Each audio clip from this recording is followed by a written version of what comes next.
Bienvenue à l'Affaire publique. Ce matin, on reçoit Shirley Dorismond, députée de Marie-Victorin. Bonjour, Madame Dorismond. Bonjour, monsieur. Merci d'être là. Merci d'avoir accepté notre Ça fait invitation. plaisir. Donc, évidemment, on fait des petits bilans comme ça une fois de temps en temps. On parle santé ce matin, puisque c'est quelque chose qui, on le sait d'abord, et déjà, vous êtes aux côtés de M. Carman. Vous êtes aussi infirmière praticienne. Donc, c'est quelque chose d'important. On va parler d'accessibilité, entre autres, ce projet de loi 106, si je ne m'abuse. Ouais. Si je ne m'abuse. Donc, qui fait en sorte que, qui mettent le feu aux poudres peut-être avec les omnipraticiens, ça, c'est une autre affaire, mais qui fait en sorte que l'idée derrière tout ça, c'est que chaque Québécois soit rattaché au moins à une GMF, là. Et surtout, de la prise en charge. Prise en charge. En tout premier lieu, il faut que je le dise. Oui. Cette semaine, c'est la semaine des infirmières. Tout à fait. Du 12 au 18 mai. J'avais une maman infirmière, Oui. donc je la salue.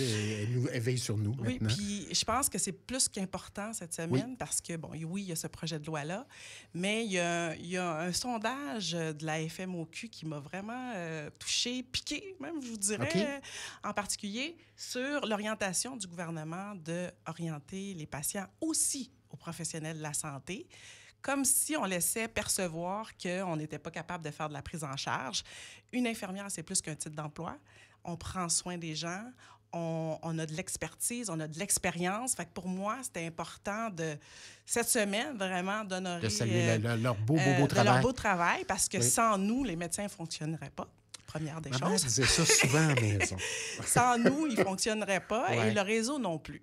Donc, pour moi, c'était vraiment important de souligner cette semaine. Et c'est une job de moins en moins attirante, je dirais. C'est difficile d'aller chercher du beau talent. Là. C'est difficile, mais tu sais, je fais ma tournée à travers le Québec. Je vois des professionnels de la santé vraiment convaincus et ils ont choisi cette profession-là. Ils travaillent fort et ils sont capables. Puis vous le savez parce que vous l'avez exercé, cette profession-là, en hôpital. C'est pas toujours facile, c'est pas toujours évident. Oui, l'hôpital, je ne suis pas restée très, très longtemps. C'est pas ma mission première. Moi, ma mission, c'est vraiment en santé communautaire, en CLSC. OK, vous êtes c'est plus ça, mon travail CLSC. aussi, c'est de valoriser les CLSC à travers le Québec, de démontrer comment que c'est important de travailler en multidisciplinaire, en interdisciplinaire. Il y a des professionnels qui sont là, qui ont des expertises. Puis quand on se met ensemble, on guérit le patient, tu sais. Oui. C'est en travaillant ensemble. Sans hiérarchie, chacun notre expertise. Chacun a son expertise. Exactement. À partir du moment, ma mère disait ça, à partir du moment où quelqu'un commence à jouer au plus connaissant, au plus gros, ça ne marche plus. Oui. Chacun apporte sa chose. C'est ça. Chacun apporte selon sa chose. Son talent et ses connaissances. Le médecin. Oui. Mais de nous laisser travailler, oui. faire toute la prise en charge au complet. Puis si moi, je juge que la personne a besoin du médecin, c'est là que je le réfère. Mais j'ai assez de jugement de clinique pour savoir qui référer, puis prendre la décision de référer à la bonne personne, au bon professionnel, au bon endroit, au bon programme, au bon service. Mais ça n'empêche pas que la professionnelle de la santé va faire de la prise en charge quand même. Oui. Puis je le vois. Je le vois. Quand j'ai fait mes tournées en CLSC, c'est fantastique. Ils sont là, ils travaillent fort, puis ils focusent sur le patient. C'est ça notre priorité, là. Oui. Oui. Je suis convaincu. Vous n'auriez pas à me convaincre, Shirley Dorismond. Vous étiez donc, vous êtes toujours infirmière praticienne. Puis je disais un métier qui attire moins les infirmières comme les infirmières praticiennes. Est-ce qu'il y a du travail à faire de ce côté? Je suis pas d'accord, par exemple, parce que, tu sais, je le vois quand même. Parce qu'on me disait, il y en a moins... ça intéresse moins les gens, ça intéresse moins les étudiantes, les étudiants également. Bien, la porte ouverte. J'étais à Cégep Édouard-Montpetit cette semaine. On a inauguré une nouvelle salle pour que les étudiants puissent pratiquer. Là. Il y a un mannequin vraiment réel, avec une grande technologie.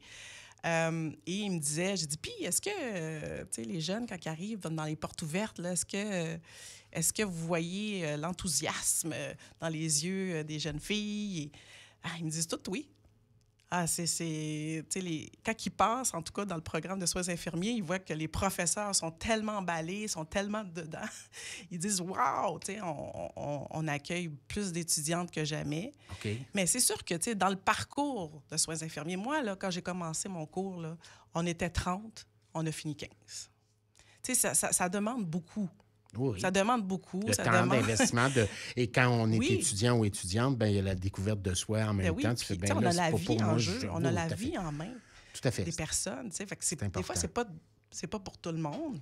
Il y a une responsabilité qui vient avec ça, puis il y a une cette formation-là. responsabilité communautaire qui est là et qui touche tout l'environnement de la personne aussi. T'sais, on s'occupe pas juste de la personne, on s'occupe de son environnement. Pensez-vous qu'on a une responsabilité, nous, les médias, par rapport à ça, de dépeindre un milieu qui n'est pas toujours évident, puis ça ne veut pas dire qu'il faut mentir puis dire que c'est tellement rose puis c'est tellement extraordinaire, mais y a-t-il une responsabilité qui fait en sorte que des filles, des gars disent hey, « Non, j'irai jamais là ». Mais, tu sais, dans le fond, ça arrive... Dans bien des niveaux, et infirmiers, infirmières, mais aussi médecins. Là. Je trouve que ça arrive souvent quand il y a quelque chose. Mais tu sais, c'est pas nécessairement les médecins ou les infirmières. Tu sais, je dois dire que ça vient souvent de la part des syndicats. Les syndicats, parce qu'ils veulent négocier. Là, Mais vous en étiez autrefois ben oui, dans les syndicats? Oui, mais je faisais pas ça. Nous, on essayait vraiment de focusser sur la population. Ouais. Tu sais, laissez-nous soigner. Je ne sais pas si vous vous rappelez de ce beau... cette belle publicité là, sur le pont Jacques-Cartier. Oui. On avait dit « Laissez-nous soigner ». On demandait au gouvernement vraiment de nous laisser soigner auprès de la population. Fait que pour moi, c'est... Mais de plus en plus, depuis la pandémie, je trouve que c'est souvent négatif, tout ça. Puis pourtant, la pandémie nous a démontré des enjeux que on ne peut plus tolérer. On ne peut plus tolérer le statu quo, dont le projet de loi 106 qui arrive. Bon, parlons-en du projet 106. Le projet de loi 106, c'est pas compliqué. Là. Dans le fond, c'est pas une négo. C'est pas une négo, le projet de loi 106. Vous êtes en négo avec les omnipraticiens présentement. Oui, depuis 2 ans. Ça peut être une bonne stratégie de négo. C'est plus ça. 2 ans. Ils envoyaient ça dans les gencives. Mais c'est pas une négo, c'est un projet de loi. Mais il y a une belle tactique. Puis la négo, elle se fait en parallèle avec le Conseil du Trésor. Le projet de loi, dans le fond, c'est comme un levier. Okay. Dans les faits. Vous êtes consciente que dans une négo, ça va venir sur la table, c'est sûr, parce que ça va donner des leviers pour pouvoir négocier la rémunération, dont la rémunération, parce que le statu quo en ce moment n'est pas fonctionnel. Plusieurs médecins se plaignent qu'en ce moment, tout est dirigé vers eux. T'sais, moi, comme professionnel de la santé, je peux faire beaucoup de choses. Quand vous appelez au 811, vous parlez à une professionnelle de la santé et elle peut dire, est-ce que c'est vraiment, selon son jugement clinique, est-ce que c'est vraiment un médecin qui a besoin? La réponse est non. 80 ou 90 des chances, c'est non. Okay. Mais tout est dirigé vers le médecin de famille en GMF. Je vous donne un exemple super simple qui arrive souvent à des otites. Mm-hmm. Ça, je suis capable de faire ça, là. Pourquoi qu'ils ne réfèrent pas au CLSC, comme j'essaie de faire, de référer à soit une infirmière ou soit une IPS, une infirmière praticienne spécialisée, à voir la personne qui a des otites, une otite. Puis de façon générale, une personne qui a une otite, elle le fait à répétition. Fait qu'elle sait, là. La personne aussi, elle sait. Moi, j'ai déjà vécu un enfer avec une oreille. J'ai déjà vécu un enfer avec une oreille bouchée il y a plusieurs années. Vous n'étiez pas né, Shirley, probablement. J'étais ici sur la Rive-Sud, puis je n'arrivais pas à trouver quelqu'un pour la déboucher, cette oreille-là. C'est fatigant, une oreille bouchée. Là. Ben oui, ça durait, c'est facile à faire. Là. Puis ils mettent j'ai compris, ils mettent de l'eau. Là, je prends des raccourcis, ils te mettent de l'eau, ils te pompent ça, puis avec tu tiens ta petite... Si vous savez comment j'ai fait ça, j'ai appelé chez dans ma famille à Drummondville, dire si c'est possible d'avoir un rendez-vous. J'arrivais pas à parler des fois... à qui que ce soit. À Drummond, ils disent allez là, au CLSC, ils vont vous le faire tout de suite. Ici, tu ne pouvais pas. Il fallait que je voie un médecin. Mais c'est ça, ça n'a pas d'allure. J'ai dû attendre 2-3 jours de plus pour aller voir un médecin dans une clinique à Saint-Bruno, qui me l'a débouché sans problème. Puis il y a des gens qui disent oui, mais une infirmière praticienne aurait pu faire ça sans mais même pas, une infirmière tout court. Une infirmière technicienne, une infirmière clinicienne, elle aurait pu faire ça. Là. Moi, j'ai fait ça dans mes débuts de pratique. Là. Donc, la loi 106, ce serait à l'acte qu'on rémunérerait les médecins.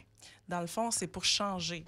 On va diminuer à l'acte, puis on va instaurer une rémunération mixte. Donc, un taux salaire. Et puis, tu sais, il ne faut pas oublier non plus, la dernière négociation avec la FMOQ puis le Parti libéral, on a exclu la toxicomanie, l'itinérance puis toute la santé mentale. Les enjeux de santé mentale. Ouais. Donc ça, faudrait que ça soit payé à taux horaire, puis permettre aux médecins d'avoir du temps de qualité avec son patient, parce que des cas complexes, ça dure plus longtemps. J'imagine que les appels qui sont faits aussi à la ligne là, dont on parlait tantôt, au 811, il y a beaucoup, beaucoup d'appels pour la santé mentale, concernant la santé mentale également. Totalement. Puis ça, c'est une de mes chevals de bataille, mais c'est encore stigmatisé dans le sens où c'est pas parce que tu as un problème de santé mentale que tu vas pas te présenter à un service physique. Tu ne sais pas comment ta maladie va se présenter. Mm-hmm. Chacun est différent. Ah oui, il n'y a pas une case santé mentale. OK, c'est ça. Ça se peut que je me présente au service courant puis que l'infirmière évalue que j'ai des signes de problèmes de santé mentale. Ouais, pour toi, c'est de la fatigue. Pour toi, c'est autre chose. Mais pour moi, c'est peut-être de l'anxiété, de la tachycardie. Puis là, moi, je suis convaincue que j'ai un problème physique. Mais finalement, posant quelques questions, on comprend que c'est autre chose. Finalement, c'est autre chose. Oui. Et c'est là que l'infirmière peut référer à l'équipe, à l'accueil psychosocial ou à l'équipe en santé mentale ou au mécanisme d'accès. Puis là, mais ils sont tous à la même endroit, à la même place. Dans un monde idéal. Puis c'est là que je dis... Bien là, il faut que vous brisez les silos, puis il faut que vous travaillez ensemble. Ça, c'est difficile. Oui, c'est difficile. C'est une culture de gestion qui est là depuis des années. Mais, tu sais, on y arrive. J'ai annoncé à Montérégie-Centre tout le volet CLSC, puis tout le monde a brisé le silo. Puis, avec la PDG, avec Maryse Poupard à l'époque, on a réussi vraiment à tout régler dans tous les CLSC de Montérégie-Centre. Je travaille en ce moment pour que Montérégie-Est le fasse aussi. Mais on a réussi au CLSC Hochelaga, on a réussi Donc, Laval. On crée des régions modèles, puis on essaie d'appliquer ça ici. C'est pas toujours évident parce qu'on se heurte à bien des façons de voir la chose. Mais c'est ça. Moi, je vais rencontrer les gens, je vais rencontrer les gestionnaires qui sont dans les différents programmes des CLSC. Je rencontre aussi les intervenants pour voir, tu sais, c'est où la résistance de. Mm-hmm. Puis des fois, c'est perçu sur des règles administratives. C'est de même parce que c'est de même. Tu sais, on essaie de défaire ça, puis de travailler ensemble pour faire en sorte que, tu sais, puis n'oubliez pas, vous devez soigner la personne qui est devant vous ou le jeune qui est devant vous. Oui, et non pas un cas. C'est une personne. C'est pas un cas, c'est pas une question d'administration, c'est une question de personne. Bon, parlons d'administration un petit peu, Shirley Dorismont. J'écoutais là, quand il y a eu le dépôt, puis corrigez-moi si je me trompe souvent. Le dépôt du projet de loi 106, on disait qu'il y a des médecins qui travaillent 3 jours semaine. Bien, en fait, qu'est-ce qui est arrivé? Qui sont payés, je fais un raccourci, mais c'est ce que je comprenais, qui sont payés comme s'ils travaillaient 5 jours semaine, 6 jours semaine. Bien, j'essaie de comprendre. Oui. C'est une bonne question. Puis effectivement, c'est arrivé. Moi, quand j'ai commencé en 2022 ma tournée, j'ai alarmé le ministre de la Santé en disant il y a quelques GMF qui font en sorte qu'ils ne donnent pas accès à des patients, même quand on appelle au 811. Et j'ai entendu de la part des médecins de famille aussi qui travaillent en GMF, qui ont dit « Ah, moi, je travaille 3 jours semaine, pas plus. De toute façon, la façon que c'est rémunéré, les actes, tout ça, les gens qui travaillent à l'intérieur des GMF, il y a comme une espèce de codification qui fait en sorte que le médecin est payé pareil. Fait que même si, on va dire, l'infirmière travaille, c'est co-signé avec le médecin, donc il reçoit une partie quand même. Qu'il soit là ou pas. Qu'il soit là ou pas. Donc... Quelque chose d'un peu dérangeant là-dedans, puis en même temps, le diable est dans les détails, on comprendrait peut-être autre chose. Mais d'abord et avant tout, qui sont ces médecins qui travaillent 3 jours semaine, des gens sur le bord de la retraite? C'est un peu partout, puis c'est là que le ministre de la Santé a demandé des documents, puis je ne sais pas si vous vous rappelez, là, la FMOQ a fait une tollée avec ça, a demandé une mise a envoyé au ministère, puis tout ça, une mise en demeure, parce qu'on a été chercher l'information à savoir combien de rendez-vous que certains GMF avaient. Puis c'est ça, le projet de loi vise surtout ces GMF-là, parce que ça n'a pas de bon sens, là. Ça n'a pas de bon sens. Puis j'en entends des histoires. Ils sont où, ces GMF-là? Ben, c'est ça. C'est un petit peu partout à travers le Québec. Existe-t-il ou on a inventé quelque chose? Non, moi, j'en ai vu. Vous n'inventez rien? Non, j'invente rien. Pour votre Puis, tu sais, dans le fond, je pourrais donner un exemple super clair qui est personnel à moi. Je suis affiliée, on m'a mis affiliée à un GMF à Boucherville. Comme praticienne ou comme patiente? Non, comme patiente. Comme patiente, Parce OK. que moi, je n'ai pas de médecin de famille. OK. Puis ça dure depuis 15 ans. OK? Et on m'a affiliée à un GMF. Donc, tu sais, le fameux GAP fonctionne. Je peux dire, tu sais, j'ai reçu un... Le GAP étant le guichet, là. Oui, le guichet d'accès de première ligne. Donc, oui, on m'a affilié à un médecin, à un groupe de médecins de famille. Un GMF. Un GMF. Ouais. Là, en ce moment, moi, je suis suivie par des spécialistes. Okay? Cardio, gynécologue, tout ça, etc. Là, j'appelle au 811 pour dire, là, j'aurais comme besoin d'un bilan parce que je suis à risque. Je le sais, là, je suis suivie par un cardio. Fait que, tu sais, juste un bilan sanguin sur cholestérol, hypertension. Ce qui est hyper stressant pour bien du monde. J'ai pas de médecin. Je suis comme, j'ai pas de médecin. Je sais que je file pas, mais j'ai pas de médecin. Je suis à risque, tu sais, bon. Et là, quand j'appelle au 811, le groupe de médecine familiale refuse de me voir. Ouais, ils refusent de me voir parce que j'ai pas le diagnostic. Tu sais, ils voient pas le diagnostic. OK. Ben, j'ai dit, c'est pas mon problème, moi. C'est comme, arrangez-vous, là, mais tu sais, je suis affiliée à eux, mais eux, ils refusent de me voir. Puis, tu sais, le pire dans tout ça, je sais qu'il y a des infirmières, des infirmières praticiennes spécialisées à l'intérieur de ce GMF-là. Je sais qu'il y a des travailleurs sociaux. Je sais qu'il y a d'autres professionnels. Ils me donnent même pas accès à leurs professionnels. Fait que moi, je suis comme, ça n'a pas de bon sens, là. Mais ça, c'est une règle qui est négociée avec la FMOQ qui fait en sorte que, à cause qu'on ne voit pas mon diagnostic, ils ne veulent pas faire de suivi. Mais quand vous dites qu'ils ne voient pas votre diagnostic, parce que... Dans mon dossier électronique. Là. OK. La DSQ qu'on parle, oui. Là, le dossier santé. Il existe sur un dossier papier, mais pas sur un dossier électronique. Dans le fond, l'infirmier a vu que je vois un cardiologue. Puis... Il n'en sait pas davantage. Mais il n'en sait pas davantage. Mais le GMF... Puis si vous aviez dit, je file pas, je veux voir quelqu'un, y a-t-il une façon d'avancer? À l'urgence. C'est ça qu'il m'aurait dit. Va à l'urgence. Parce que eux, c'est non. Engorger le système. Mon fils, lui, ça a été tout de suite oui, parce qu'il y a un autre... Parce que lui, il n'est pas affilié encore, mais il a été envoyé à un GMF à Belleuil. OK. OK? Là, on parle des Dorismont qui habitent à Longueuil. Oui. Boucherville, Belleuil. Ouais. OK.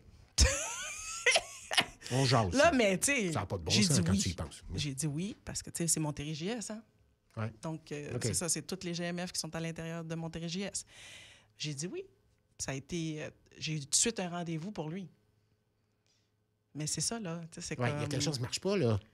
Il n'y a pas plus le diagnostic parce que mon fils était suivi par un pédiatre. Là, maintenant, il a atteint l'âge de... Non, il avait 17 ans. Là, le pédiatre a pris sa retraite. Fait que je l'ai mis sur la liste d'attente pour un médecin de famille. Quand c'était pour avoir quelque chose qu'il avait besoin, j'ai appelé. Ça a été tout de suite oui, mais il ne voyait pas plus le diagnostic. Mais il n'était pas affilié à un GMF encore. Et il y a un GMF qui a dit oui pour le voir sans savoir le diagnostic. Ça va d'un GMF à l'autre, finalement, la première personne à qui tu parles qui décide, OK, venez-vous-en. Non, mais c'est parce que chaque GMF font leur propre règle. C'est ça, alors que c'est pas ça que vous voulez, là. Ben non! Faut donner accès à tout le monde. Oui, c'est quoi cette histoire-là? Oui, oui. Fait que, tu sais, il y en a qui suivent la règle by the book, qu'est-ce qui a été négocié avec la FMOQ, mais c'est pas juste problématique. La FMOQ, là, c'est les omnipraticiens, là, hein, pour ceux qui nous écoutent. Le syndicat des omnipraticiens. Puis, tu sais, j'ai amené ça aussi à Montérégie-S. Puis, tu sais, ils me l'ont dit, ils sont problématiques, le GMF de Boucherville. Parce que c'est pas juste moi. Moi j'ai des cas de citoyens qui m'appellent à mon bureau de circonscription pour me nommer ce GMF-là en particulier. Pour me nommer ce GMF-là en particulier. Qui arrive souvent. Auquel vous avez été assigné. Oui. Okay. Comme dit, donc, ils refusent de me voir. Donc, quand vous dites un levier, je commence à comprendre un petit peu plus. Là. Oui. Vous savez, vous l'avez vécu, puis c'est ce que vous allez amener aux tables de négociation, sans doute. Bien, on va faire le projet de loi en premier lieu, puis après ça va donner des coups des franches. Ça va donner des coups des franches pour négocier. Ça deviendrait une loi quand, ça? Ah, ça va dépendre. Est-ce que Les ça va être oppositions négocié aussi. avec est-ce que ça va être négocié avec les omnipraticiens avant? Là, c'est l'annonce. Allez-vous venir du à une dépôt. entente avant de la J'espère. loi J'espère pour que qu'on la va. population soit... J'espère qu'on va focusser sur la population. La population mérite d'être soignée. La population mérite d'avoir accès à la première ligne. Puis, tu sais, il faut valoriser tout le monde. Il ne faut pas juste focusser sur les GMF aussi. Il faut focusser aussi sur les médecins de famille qui sont à l'intérieur des CLSC, qui sont à taux horaire. Ils sont déjà à taux horaire, eux. Ça fonctionne très bien. Sauf que ils sont attitrés à des programmes, mais je pense qu'aussi, ils ont une responsabilité de prendre la population. Si moi, comme infirmière, je travaille au CLSC de service courant, par exemple, si j'ai besoin d'un médecin de famille, quand je sais qu'il est à 2 portes de mon bureau, je dois avoir accès à lui puis de demander de l'aide. Tu peux-tu comme prescrire telle affaire, s'il vous plaît? Est-ce qu'on a suffisamment, chez les Dorisman, de médecins de famille? Moi, je crois que oui. Ah oui? Oui, je crois que oui. Puis c'est de le mettre en place puis de le prouver. Puis... Mais il y a beaucoup de médecins qui travaillent extrêmement fort. Moi, je suis en contact, j'ai travaillé avec des médecins hyper sensibilisés à la clientèle vulnérable, qui prennent le temps de travailler auprès des personnes. Fait que c'est minime, là. T'sais, on parle de certains GMF, mais en même temps... Il y a quand même beaucoup de vieux médecins. Là, je suis allé reconduire ma blonde chez son médecin il y a quelques semaines, puis il leur accompagnait à la porte, puis il m'envoyait la main. Je ne l'ai pas reconnu. Je dis, mon Dieu, il a donc bien vieilli pour comprendre que ça faisait 20 ans que je ne l'avais pas vu. Puis il était rendu à peut-être 75 ans. Puis pourquoi pas faire comme nous, là, nous, les infirmières, là, une fois qu'on a pris notre retraite, si ça nous tente de revenir dans le réseau, on pourrait être retraité avec rembauché. Un salaire de feu. Ben bon, retraité rembauché pour donner un coup de main. Il y en a qui veulent faire ça. C'est bien. Puis, ils pourraient être à temps partiel là, pour donner un coup de main à une équipe. Pourquoi pas? Il faut que je pense que le syndicat des omnipraticiens doit être ouvert à tout. Il y en a qui ne veulent plus rien savoir. Après, une grande majorité font OK, je suis tellement tanné, je ne veux plus rien savoir. On peut-tu créer des solutions positives puis en focusant sur le patient? Oui.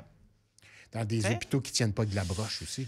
Ça, c'est une autre affaire. J'aimerais vous entendre là-dessus. Dans le fond, moi, qu'est-ce que je me préoccupe surtout, c'est la première ligne. Si on réussit à briser les silos, à référer la bonne personne au bon endroit, dans la première ligne, on va beaucoup diminuer les urgences. On va désengorger les urgences parce qu'on va pouvoir traiter beaucoup de problématiques. Mais chez les Dorisman, il y a une culture qui existe, qui est là, bien installée. Est-ce que les étudiants et étudiantes, ils apprennent à travailler moins en silo? Moi, j'ai été formée. En médecine, chez les infirmières également? C'est sûr qu'à l'hôpital, il y a une culture qui est hospitalo-centriste, là, que chacun fait ses affaires parce que tu es en chirurgie, tu ne peux pas faire d'autre chose. Mais c'est pas vrai. Moi, dans ma tête, c'est pas vrai. Là. Puis, à un moment donné, j'ai vu le président de l'Ordre des infirmières qui parlait de l'organisation du travail d'une infirmière. Elle a plus d'actes de soir parce qu'elle est tout seule que de jour parce que là, il y a plus de personnes puis il y a plus de patients à faire. Elle fait moins d'actes le jour, mais plus d'actes le soir. Il y a comme une incohérence qui est là. Moi, je pense que les personnes, on peut-tu tout faire? Qu'est-ce qu'on peut faire? Puis développer notre expertise dans notre domaine, puis de nous laisser soigner de façon complète. Mais moi, je suis une députée de Marie-Victorin, donc mon focus a été de prioriser l'hôpital Pierre-Boucher et l'hôpital Charlemagne. Et c'est réglé. OK. Ben, ça mérite d'être clair. Sur les documents, j'ai posé la question, j'ai esquissé la question. Les hôpitaux, là, on voit Maisonneuve-Rosemont, on a vu le Douglas il y a quelques semaines. Moi, je suis originaire de Drummondville, je vois l'hôpital Sainte-Croix. Je suis allé encore récemment voir quelqu'un.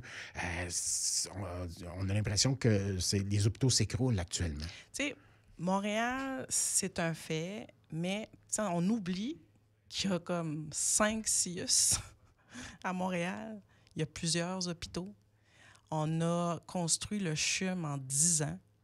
Puis, tu sais, retournant en arrière, l'historique du CHUM, là, il y a eu beaucoup d'argent. Juste pour le CHUM, on parle de 3,6 milliards d'argent. On a même changé de place 3 fois avant aussi. Donc, ça a coûté il y a eu des choix, là. Oui. Il y a eu des choix pourquoi que Maisonneuve n'a pas été faite. Soyons honnêtes. Pourquoi ça n'a pas été fait? Moi, je suis là depuis 25 ans là, dans le réseau. Là, j'ai tout vu ça passer. Là. Okay. Fait que quand les oppositions disent si, ça, là, hey, un instant. Pourquoi c'est le choix de... Mais il n'y a pas eu de choix.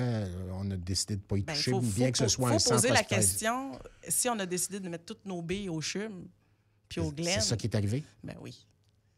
Pour moi, c'est clair. Là. Le CHUM moi je pense personnellement là, OK. que, donc, on comme paye infirmière, le prix pour ça. j'ai dit, ben là, hey, vous avez on a fait des décidé... super hôpitaux puis on a laissé tomber les autres. C'est un peu ça. Ben oui, c'était le choix libéral. C'était leur choix. Mais ça a commencé par le Parti québécois, par Pauline Marois, quand elle était ministre de la Santé. Elle a décidé de créer le CHUM en PPP. Mm-hmm. Après ça, ça a été après le Parti libéral qui est rentré en jeu. Là. Et donc, la CAQ est pognée avec ça. Ben oui. La CAQ qui dégringole au sondage. Aussi, on va terminer là-dessus. Vous êtes 3e, les intentions de vote. Sondage léger, le Journal de Montréal, ce matin. Avez-vous vu ça? Pour moi, c'est une distraction, Charles. C'est-à-dire? C'est une distraction. Moi, je reste focusée sur Marie-Victorin. Vous ne voulez pas être distraite? Non. Les sondages, je ne regarde pas ça, je ne commente pas ça. Mais s'il avait été bon, vous l'auriez commenté? Non, pas du tout. Non? Je ne commente rien. Non, je n'ai jamais commenté. OK. Ouais, les sondages, que ce soit bon. Vous devenir une politicienne chez les Dorismont. Dès le début, pour moi, c'est de la distraction. Okay. Faut rester focusé sur les enjeux. Pourquoi j'ai été élu, mes engagements électoraux, puis moi, je fonce et je me laisse pas distraire. Gouvernement vieillissant, comme disent le sondage. Hein? Oui, le sondage disait ça. La CAQ est un gouvernement vieillissant. Oh, mon Dieu, pas gentil, ça, pour les aînés. Surtout que c'est la semaine des aînés la semaine prochaine. Exactement, c'est pas gentil, ça. Et que j'en suis un, finalement. Ben, merci de votre visite, Shirley Dorismont. Ça fait plaisir. À une prochaine. Toujours un plaisir de vous recevoir. Shirley Dorismont, députée chanceux de vous avoir aussi. Députée de Marie-Victorin. Arrêtez ça, le flagon. Non, mais c'est vrai, vous êtes dans Marie-Victorin. Je suis chanceux de vous avoir. Bon, ben, merci à vous. Mais députée de Marie-Victorin, qui est aussi, adjointe parlementaire services sociaux. Au ministre Carman, finalement, qui est ministre juste à côté d'Antaillon. Et voilà. Membre de la commission de la santé et des services sociaux. Voilà, comme c'est bien dit. Merci à vous d'avoir été là. On déborde un petit peu, on s'excuse auprès des nouvelles, mais bon, c'était pour le bon motif. Puis il y a eu des petits retards aujourd'hui. C'était la Journée internationale du retard aujourd'hui aussi.